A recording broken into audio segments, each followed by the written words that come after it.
Tonight was WGEM night at the Festival of Lights. People were able to donate 5 or more non-perishable food items to the Horizons Food Pantry for $5 off admission. The Festival of Lights is open nightly at 5 p.m. to 9 p.m.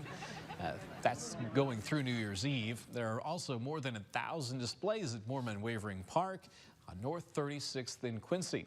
The donations received from tonight will help those in the community who need it most.